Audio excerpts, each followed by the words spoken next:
So lately I've been thinking about love a lot. I think love is a bunch of things. Like, I think it's unselfishness, acceptance. I would just say, I don't know. I think for the most part, what it really is unconditional. Like, I don't think that there should be anything that someone can do to stop you from loving them. Love to me is, people that are there for you and they'll take care of you and help you out, and whatever you need, they show that kind of feeling of support and care for you, and you feel that for others as well. I've been thinking how this is a worldwide emotion shared by many, yet I still feel like I am unlovable.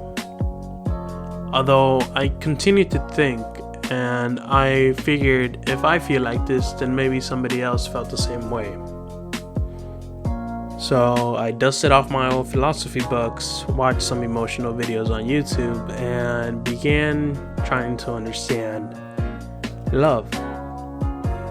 I'm learning that there isn't just a single type of love. I believe everyone has loved, can be loved, and will love. Here's how I see it. The ancient Greeks had 7 distinct words for love. We have eros. It's the one for passion, the lust or pleasure of a person. It's a form of love that is physical. It's one driven by attraction between people and the desires for one another. We have philia. It's the love we have with our friends, the bonds you feel between people. It's the platonic love we form for each other. It's the one you might share with your best friend. It could even be in your relationship. I love you guys. Love you too, man.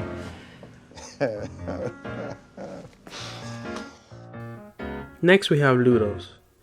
It is a form of love which derives from pure playfulness and flirtation. It's the one when you have a crush and you act upon it. In this one, we rarely see attachment. That doesn't mean it can't lead to something greater, but it's only for the pure fun. How you doing? Storge is the one you should probably recognize the most. It is the love we obtain for our giving family members or your own family. It doesn't even have to be blood related. It could be someone that you've been growing up with. They're part of your family. Here's where that love you mom comes from, or when you say you love your child, you love that person. It's the kindest and one of the most purest loves you can have in this world.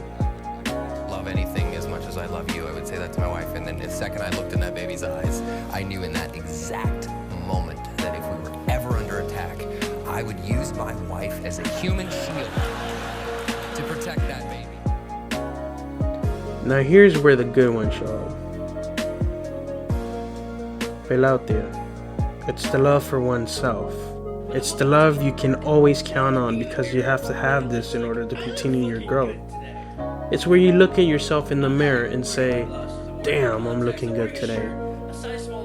This is one of the most least expected forms of love you find yourself in, because you don't realize it's love until you need it.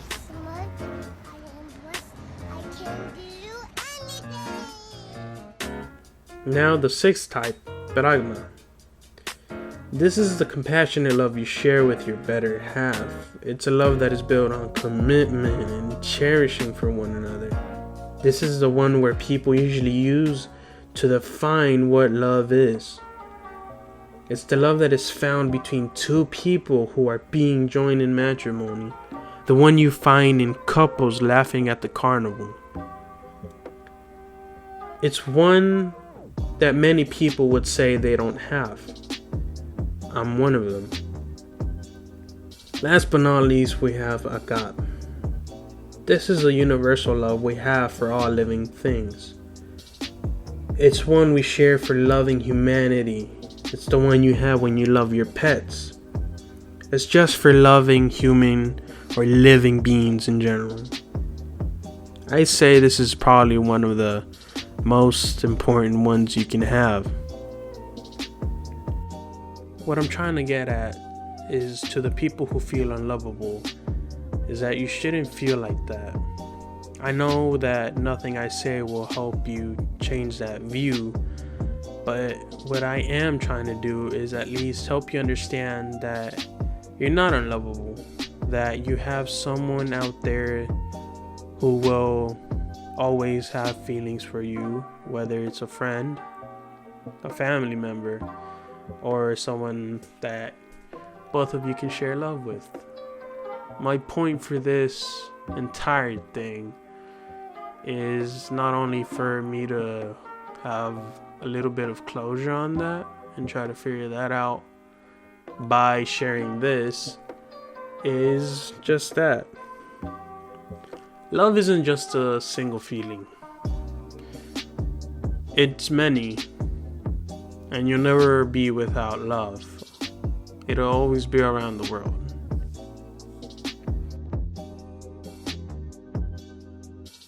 Do you think love is only between two people that are in a relationship?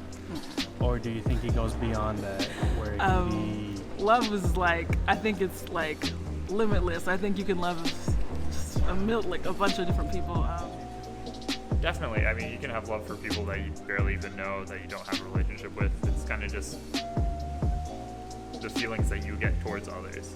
You can definitely establish that relationship and strengthen it, but I don't think it's necessary.